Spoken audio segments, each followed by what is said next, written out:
राम राम। जैसा कि मैं पिछले प्रसंग में बता रहा था, किस तरह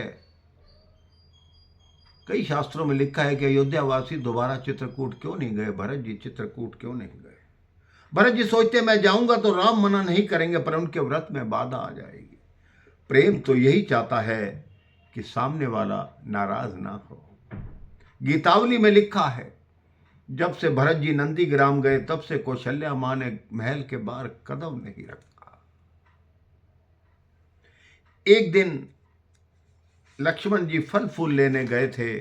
राम और सीता जी बैठे थे। रोज का नियम था कि सीता जी जल्दी उठकर पुष्पमाला बनाती और प्रभु को पहनाती। आज राम जी ने उल्टा किया। पुष्प चुनकर राम जी ने माला तैयार की और सीता जी को पहनाई। सीता जी कहती, आज आपने मुझे माला क्यों पहनाई? राम जी कहते, अब तक आपने मुझे माला पहनाई थी क्योंकि मुख्य पात्र में मैं था। अब मुख्य भूमिका आपकी आरंभ होती है। इसके पश्चात आसुरी शक्तियों को मिटाने में आप ही सहायक सिद्ध होंगी, आप ही मुख्य पात्र होंगी। इसलिए मैंने आज माला आपको पहनाई, वेणी लगाई, फूलों के आभूषण पहनाए। वह सीता जी को सजाते हैं। पति अपनी पत्नी को वेणी लगाए तो उसमें मर्यादा नहीं टूटती मेरे भाई बहन। उसी समय इंद्र का पुत्र जंत चित्रकूट में आया। उसे शंका हुई कि ये तो नारायण नहीं हो सकता जो अपनी धर्म पत्नी को वेणी लगा रहा है, उसके गजरे फूल बालों में फूल बांध रहा है। ये भगवान कैसे हो गया? उसे दिल जलाने की क्या आवश्यकता थी? वास्तव में वो मन ही मन मां सीता पर मोहित हो गया था। उसने सोचा, इतनी सुंदर स्त्री एक बनवासी की पत्नी बनने के लायक नहीं है। मैं तो इंद्रपुत्र जंत हूं, इसे तो मेरे से विवाह करना चाहिए था। कौवा बनकर कसौटी करने लगा। अब कई संत कहते कि कौवा क्यों बना? दूसरे के जीवन में बाधा डालने वाला कौवा ही बन सकता है मेरे भाई बहन। सीता के पांव में चोंच मारकर उड़ गया। खून की धार बह निकली।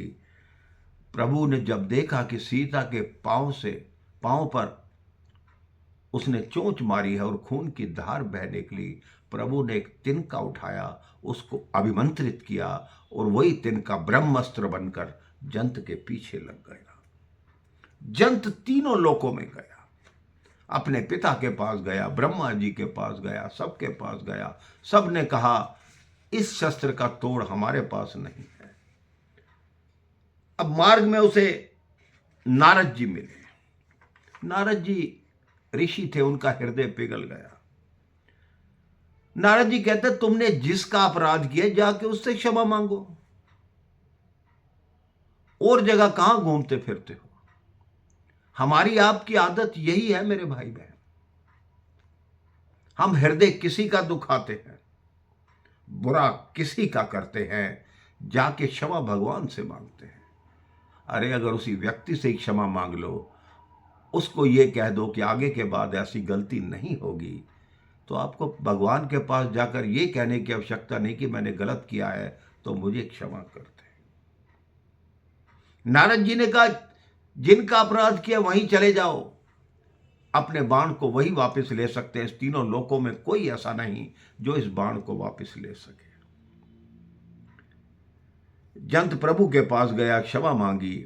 प्रभु ने एक आंख ले ली। आप देखते होंगे कि कौवे की एक ही आंख होती है, वो दोनों तरफ घूमती रहती है। प्रभु ने सोचा कि अब यहां चित्रकूट में लोग मुझे पहचानने लगे हैं, अतः मुझे यहां से चले जाना चाहिए।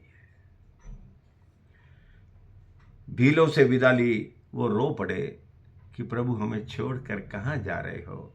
प्रभु ने कहा, अब मुझे दंडकारण्य की तरफ प्रस्थान करना होगा, क्योंकि जिस कारण हमने अवतार लिया है उस कारण की पूर्ति हेतु हमारा घने जंगलों में जाना अति आवश्यक है।